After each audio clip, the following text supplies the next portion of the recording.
c'est Clem et Julie. Bonne année Bonne année. Et bienvenue dans cette deuxième saison de l'édition s'il vous plaît. Si vous nous connaissez pas, on est deux copines qui parlons littérature autour d'un verre. Pour cette nouvelle année, notre principal objectif c'est de sortir un épisode toutes les 2 semaines. Et aussi, sachez qu'on a fait une refonte de toute notre DA, donc n'hésitez pas à aller nous suivre sur Instagram pour pouvoir en profiter. Clem, comment ça va ? Ça va super, t'as passé et toi ? de bonnes vacances ? J'ai passé de très bonnes vacances, de très bonnes fêtes, j'ai très bien mangé, très bien Évidemment. bu. C'était super. D'accord. Et toi ? Bah très bien. Bah moi aussi, tout va bien. Je suis Génial, reposée ça. et je suis trop contente de reprendre. Let's go !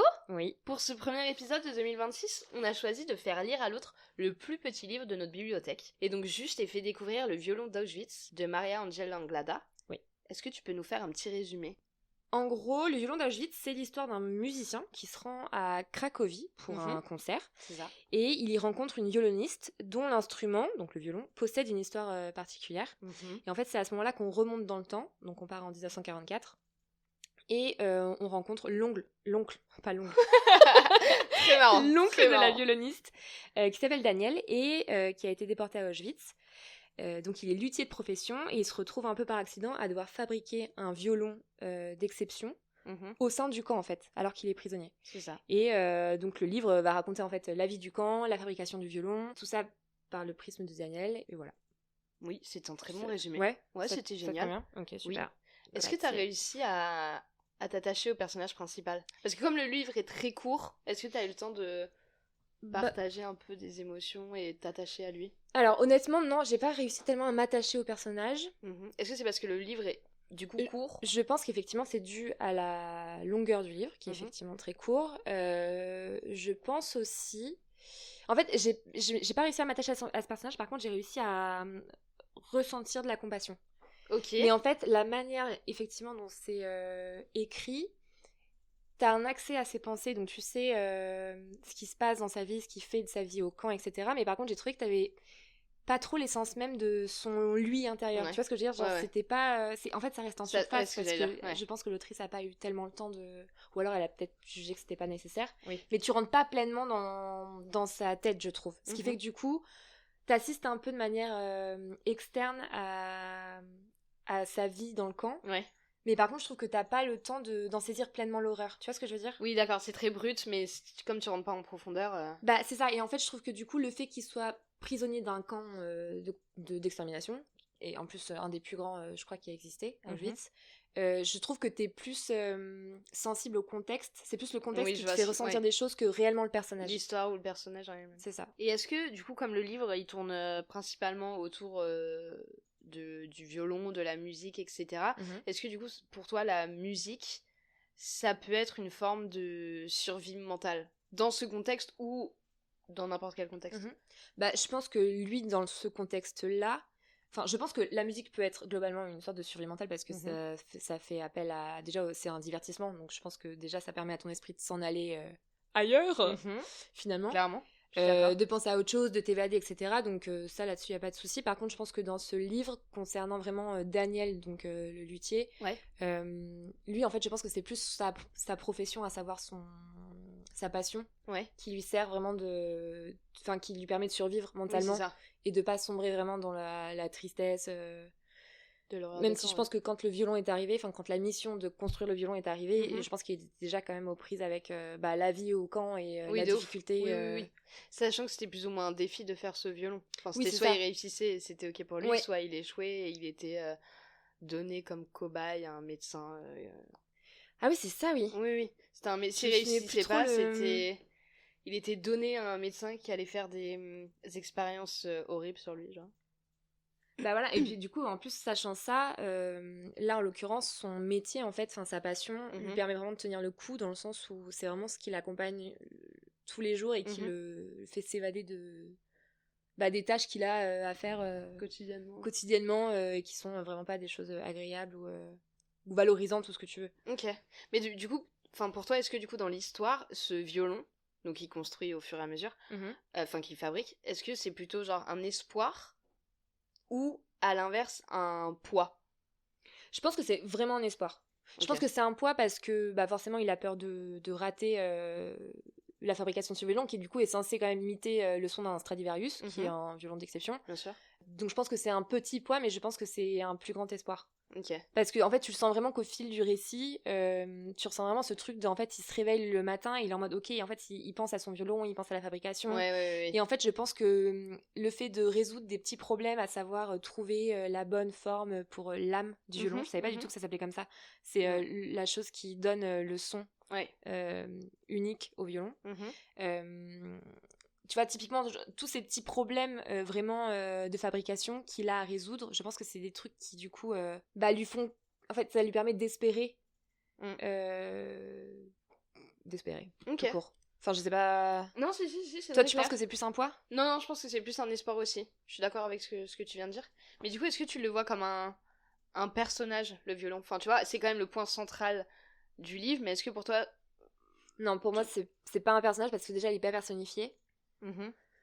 Mais étant donné que sa place est centrale, tu vois ce que je veux dire ? Bah moi, tu vois, je l'ai plus vu comme un fil rouge. Ok. Et comme un témoin de l'histoire, parce qu'en plus c'est un violon qui passe de 1944, ensuite on le récupère dans les années 90 en fait. Donc en fait il a vu passer... en fait il a passé toute sa vie dans le camp, et puis après il a vu des générations passer, ou peut-être au moins une. Mais pour moi c'est pas un personnage. Par contre effectivement c'est le fil conducteur du livre, quoi. Ok. Et du coup ce livre tu le recommanderais à qui ? Je pense que je le recommanderais un peu à tout le monde. Je pense que pour les gens typiquement qui lisent pas beaucoup, c'est quand même un bon moyen de débuter. Moi, le seul reproche que j'ai à lui faire, c'est le fait qu'effectivement il soit court, et que du coup, en fait, dans le contexte que là on explore, à savoir le camp de concentration et d'extermination nazi, en fait, t'es un peu sur ta faim, dans le sens où il n'y a pas l'essence même de l'horreur que c'était, je pense. Tu vois ce que je veux dire ? J'ai l'impression que vu que c'est une fiction, je sais pas si l'autrice a réussi à vraiment, ce qui d'ailleurs doit être super compliqué, mais tu sais, faire sienne ces histoires-là en fait. Ok, mais donc est-ce que pour toi du coup ça en fait un mauvais livre ? Non, je pense que c'est un bon livre. Par contre, moi je sais que j'ai eu du mal à rentrer dedans, je sais pas trop pourquoi. Je crois qu'au départ j'ai eu un peu de mal à comprendre qui était qui, alors qu'il n'y a pas beaucoup de personnages. Mais tu vois, je l'ai refeuilleté en préparant l'épisode, et en fait je pense que c'était juste moi et mon cerveau. Mais honnêtement, non, c'est un bon livre. Et en plus, il y a quand même des petites archives à l'intérieur qui illustrent quand même très bien le côté gestion administrative en fait des camps de la mort, où c'est vraiment affreux. Tu vois des listes et des listes de vêtements qui sont récupérés sur les juifs. Enfin, il y a quand même cette trace-là de l'horreur que c'était. Donc non, en vrai, je pense que je le recommanderais à un peu n'importe qui peut être potentiellement intéressé par la Seconde Guerre mondiale, qui aime aussi la fiction, et qui aime aussi, je pense, la poésie, parce que je trouve que c'est ça aussi qui est beau dans ce livre, c'est ce côté assez poétique quand même, où c'est vraiment une espèce de bulle d'air dans l'enfer en fait. Et je pense que c'est ça qui fait que c'est joli à lire en fait. Oui, je suis d'accord, et ça change un peu. Voilà, même si la fin évidemment est pas dingue, parce que Daniel meurt. Oui, et puis à spoiler tout quoi. Ah oui, pardon. Après on s'en doute, oui, non, après je suis pas sûre qu'il meurt en fait. Si, je crois on n'a pas trop de ses nouvelles quoi. Si, je crois qu'il meurt. Ok. Mais je suis pas sûre que ce soit dit explicitement, je suis d'accord. Parce que comment est-ce qu'ils ont récupéré le violon ? Je crois que c'est la personne de sa famille qui retombe dessus, etc. Mais c'est pas lui qui l'a transmis de génération en génération. Ok, je me souviens plus. Bon, on mettrait une petite alerte spoil. Oui. My bad. C'est pas grave. Donc tu mettrais combien sur 5 ? Je pense que je mettrais 3. Ok, donc quand même un... Non, plus que la moyenne. Ok. Moi je reproche juste le fait que j'ai moins ressenti ce truc de Deuxième Guerre mondiale que dans d'autres bouquins, tu vois. Ok. Mais très joli. Mais du coup, est-ce que c'est aussi le fait qu'on ne parle pas... comme tu dis, que le fil rouge, ce soit justement pas forcément la vie dans les camps, mais que ce soit plus axé autour de l'art, de l'art, de la musique, là, en l'occurrence, qui fait que c'est moins centré sur la guerre. Je sais pas, parce qu'en fait, le truc, c'est qu'il parle quand même beaucoup de son quotidien. Donc en fait t'as quand même des notions de ce qui peut se passer dans un camp, la violence et la méchanceté en fait tout simplement du gestionnaire du camp par exemple, qui maltraite les prisonniers. Enfin il y a quand même beaucoup, je trouve, d'éléments qui ressortent, mais en fait je sais pas si c'est le fait que c'était vraiment en surface parce que petit livre, ou si c'est parce que l'autrice a pas su, ou juste parce que moi j'ai pas été réceptive à ça, tu vois. T'en penses quoi de ça, toi ? De quoi ? Est-ce que t'as ressenti ce truc de Seconde Guerre mondiale ? Enfin, est-ce que ça t'a manqué ? Enfin, manqué, on s'entend, mais... Non, mais je vois ce que tu veux dire. Après, forcément, comme tu dis, le fait que ce soit un petit livre, ça rentre en jeu quand même dans tout ça. Mais non, moi, je trouve que quand même, c'était bien... C'était présent, quoi, dans l'histoire. Ok, toi, est-ce que t'as aimé ce livre ? Moi, j'ai adoré, c'était ouais. Ok, tu lui aurais mis combien ? Moi, j'aurais mis 4,5, je pense. Ok. Et je trouve que ça, encore une fois, ça a changé de juste, entre guillemets, raconter l'histoire du camp. Tu vois, là, tu sentais que forcément, il y avait un peu de fiction, mais de tourner toute l'horreur autour de la musique, etc. Je trouve que ça a changé de juste oui, non, c'est vrai que la vie des camps tout court, tu vois. Donc non, j'ai trouvé que c'était un livre qui changeait, et moi, je suis passionnée par cette période, donc voilà. Mais non, moi j'ai beaucoup aimé ce livre, mais j'avoue que je suis un peu restée sur ma faim en termes de... si le livre avait été plus gros, si ça faisait 100 pages de plus, ça m'aurait vraiment pas dérangé, tu vois. Bah, moi je pense qu'effectivement ça aurait pu être une plus longue histoire. Oui, ça aurait mérité de... Mais en tout cas, ça a le mérite d'être à peu près respirable. Oui, c'est vrai. Comme ambiance, c'est quand même moins lourd que beaucoup de livres sur... Enfin, toi qui en as beaucoup lu, je pense. Oui, non, c'est clair. Mais après, du coup, je trouve que c'est plus impactant, tu vois. Le fait que ce soit plus respirable ? Le fait que ce soit plus petit. Oui, d'accord, ok. Parce que t'es moins perdu dans les détails, etc. Okay, tu vois, c'est... Oui, c'est vrai. Mais bon, je suis contente quand même que tu l'aies plus ou moins apprécié. Non, franchement, il était pas mal. Okay. Je pense qu'en plus, je l'aurais pas lu si tu me l'avais pas, si tu me l'avais pas donné, tu vois. C'est ça qu'on aime dans l'échange des livres. Ouais, c'est ça qui est beau. Oui. Ok, très bien. Je suis très contente. En tout cas, merci à toi pour cette petite découverte que du coup, je pourrais recommander à qui veut. Exactement. Bah, je t'en prie. Je vais vous recommander un livre. Elle le fait maintenant, ça. On va passer au livre que t'as lu. Oui. Moi, j'ai fait lire à Clem L'étrange histoire de Benjamin Button de Francis Scott Fitzgerald. Yeah. Est-ce que tu peux, à ton tour, nous faire un petit résumé de ce livre, finalement ? Oui, bien sûr. En gros, du coup, on suit Benjamin Button, donc, qui naît avec le corps d'un vieil homme. Et du coup, en grandissant, il rajeunit physiquement petit à petit. Okay. Et donc, sa vie, elle est forcément étrange et compliquée. Et il a du mal à s'adapter aux autres, à ses relations, surtout en amour. Et à la fin, il redevient un bébé et il meurt.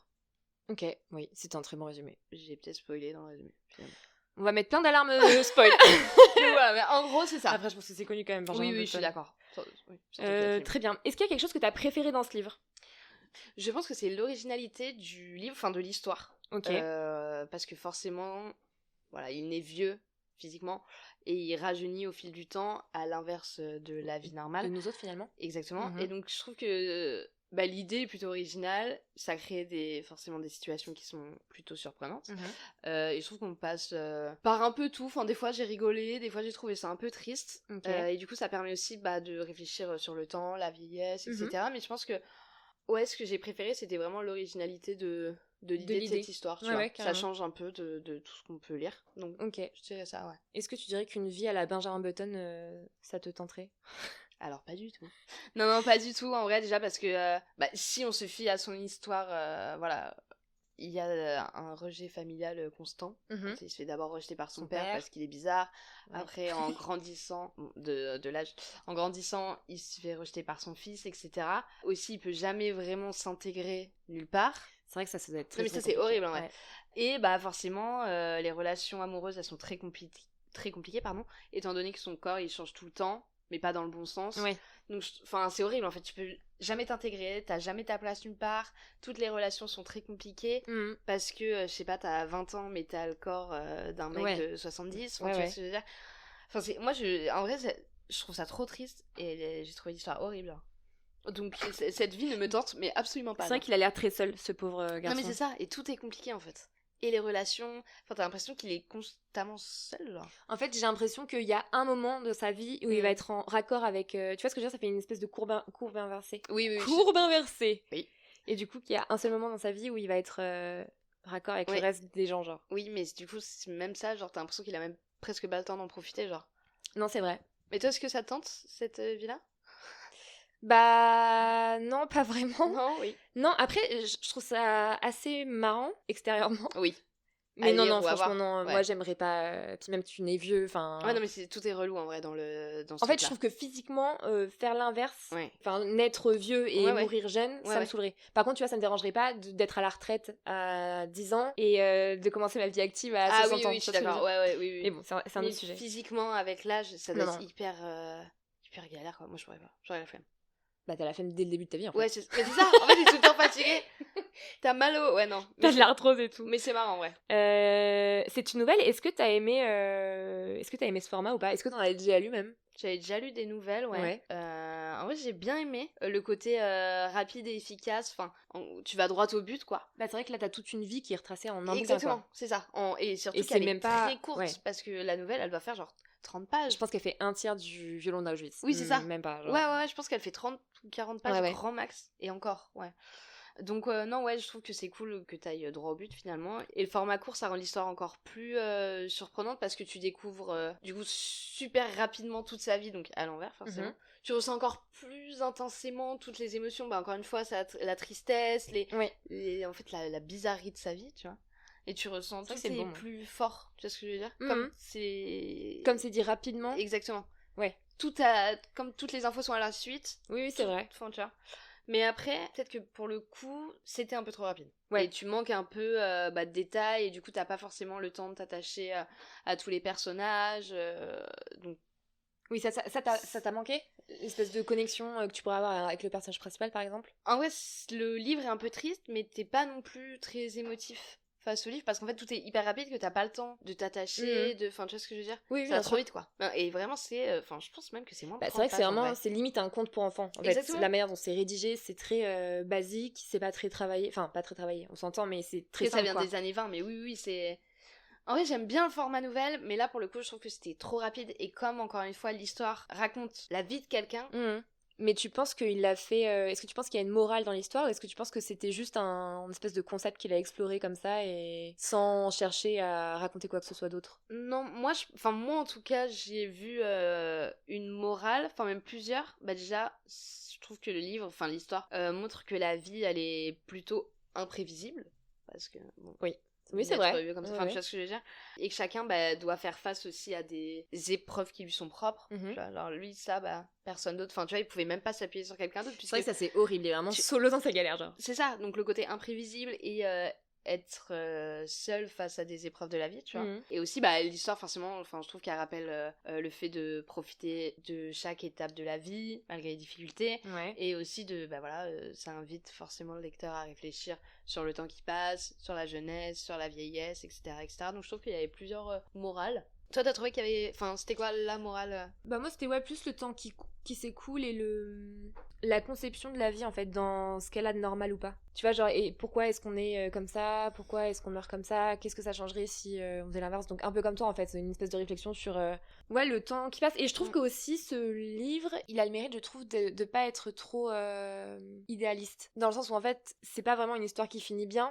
Ouais. Parce que le gars a pas forcément réussi à s'intégrer particulièrement, même si son père l'accepte à la fin, etc. Mais en fait, il est toujours un peu ballotté, ce que tu disais au tout début. Je trouve que ça en dit beaucoup sur la notion de différence entre les gens, tu vois. Oui. Et le fait qu'en fait, parfois, t'es marginal. Ouais, c'est ça, et tu restes marginal, quoi que tu essayes de faire ou quoi que tu fasses. Oui, je suis d'accord. Mais c'est pour ça que je trouve que, malgré le format très court, il amène à se poser quand même, enfin le livre, la nouvelle amène quand même à se poser pas mal de questions, et je trouve que c'est vraiment un livre par exemple qui peut amener facilement au débat ou choses comme ça, tu vois. Oui, carrément. Alors que de base c'est juste une histoire un peu originale de vie à l'envers, tu vois ce que je veux dire, mais il t'amène, malgré les 20 pages, à te poser quand même pas mal de questions, etc.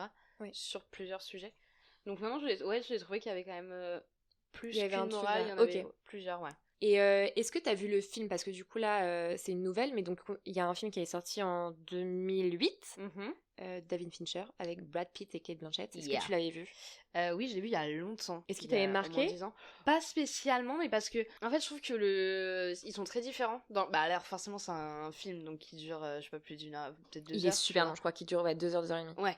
Donc VS le livre de 20 pages, donc là pour le coup dans le film c'est beaucoup plus, il y a beaucoup plus d'émotions, voilà, tu passes beaucoup plus de trucs, mais limite je trouve que moi le film c'est limite une comédie romantique. Ah mais c'est clairement, de toute façon c'est tout ce qui, enfin c'est le début et la fin du... C'est ça. Tout est qu'amour. C'est ça. Dans le film. Donc en vrai je trouve que, alors forcément l'histoire est plus ou moins la même, mais j'ai trouvé que c'était pas... C'est pas raccord, hein. Non, vraiment pas. Tu trouves aussi? Ah oui. Pour moi, en fait, là, du coup, quand je te l'ai... Parce que moi, je l'avais pas lu depuis peut-être 10 ans, je pense, ce livre. Et en fait, quand j'ai relu le livre, j'avais vraiment le film en tête que j'ai déjà vu plusieurs fois. Et j'étais en mode, mais en fait, c'est pas... Non, pareil, genre. En fait, tu skippes la moitié de l'histoire. Dans le film ou dans le livre? Dans le film. Enfin, pas la moitié de l'histoire, mais en fait, enfin, je sais pas, j'ai l'impression que tu retrouves pas le même mood et... Puis même là, en fait, c'est pas du tout... Bah, en fait, parce que dans le film, même, il se fait adopter par une famille. Exactement. Enfin, il est abandonné par sa famille à lui. Oui, et il se fait adopter par... Par sa gouvernante, enfin la gouvernante c'est ça. d'une famille, Exactement. d'une maison de retraite. Exactement. Ouais. Donc en fait, enfin, c'est... Enfin, ouais, c'est pas très similaire. Ok. Mais du coup, j'étais contente de lire la nouvelle vu que ça n'a rien à voir. Ouais, de ouf. Donc non, c'est vraiment marrant de voir la différence entre les deux, mais tu vois, je préfère le livre que le film. Ah ouais? Ouais. J'adore le film, hein. Mais moi, les comédies romantiques... Oui, romantiques, c'est ça aussi. Voilà. Après, c'est une comédie romantique un peu particulière, mais oui, je vois ce que tu veux dire. Oui, parce que l'idée, enfin, l'histoire est un peu originale, mais... Non, mais le film est très cool. Enfin, moi, j'aime beaucoup le film. Mais c'est vrai que là, le livre, je m'attendais pas à ça, donc j'ai un peu redécouvert l'histoire, j'ai l'impression. Tu vois ce que je veux dire? Ouais, je vois. Est-ce que tu aurais une note à nous donner sur 5? Pour le livre? Ouais. Moi, j'aurais mis 3. 3 sur comme 5. Moi Oui, comme toi. Oui, non, si, bon livre, je recommande, et puis c'est un peu un... Enfin, je pense que le film, c'est un peu devenu un classique, entre guillemets. Enfin, classique, on s'entend. Mais... Si, moi, je trouve que c'est un classique. Ouais, en vrai. Donc, je pense que tout le monde aujourd'hui... Enfin, les jeunes d'aujourd'hui, je sais pas, mais tout le monde, en tout cas, d'aujourd'hui. Non, mais je pense que tu prends des gosses de 18 ans, je suis pas sûre qu'ils connaissent, tu vois. Ah, tu crois? Ah, c'est sûr. Ah non, je suis sûre à 100%. Oui, non, c'est vrai, mais notre génération, je pense que c'est un peu un classique, donc en vrai, je vous conseille de lire, parce qu'encore une fois, même si vous aimez pas lire, il est très court, il fait honnêtement 30 pages, mais je pense. il est très très court. Et il est différent du film. Donc en vrai, si vous kiffez le film, ou si vous kiffez pas le film, bah vous pouvez lire. Puis c'est vrai que c'est toujours agréable, je trouve, de lire un livre que t'as déjà vu en film. Oui, je suis d'accord. C'est marrant. Ouais. Donc non, c'est un bon livre. En vrai, je pourrais le relire, je pourrais le recommander à tout le monde. Enfin, il est très sympa. Ok, bah super. Ouais, et en plus, ça change de ce que je lis, pardon. Ouais. Donc non, c'est très cool. En vrai, j'ai kiffé. Merci beaucoup. Eh bien, je t'en prie. Oui. C'était avec grand plaisir. La pinçasse. La pinçasse. De serrage de main. Oui. Bah super. Bah c'est le clap de fin de cet épisode. Oui. Je suis vraiment positionnée comme un beauf. Oui. N'hésitez pas à nous donner vos recos de mini-livres, vous aussi, si vous en avez. Grave. Si vous avez aimé cet épisode, n'hésitez pas à activer la petite cloche pour ne pas louper les prochains épisodes. Et à nous suivre sur Insta où on vous tient au courant de littéralement tout. Voilà. Profitez bien de ce début d'année et on vous dit à dans 2 semaines. Bye. Bisous.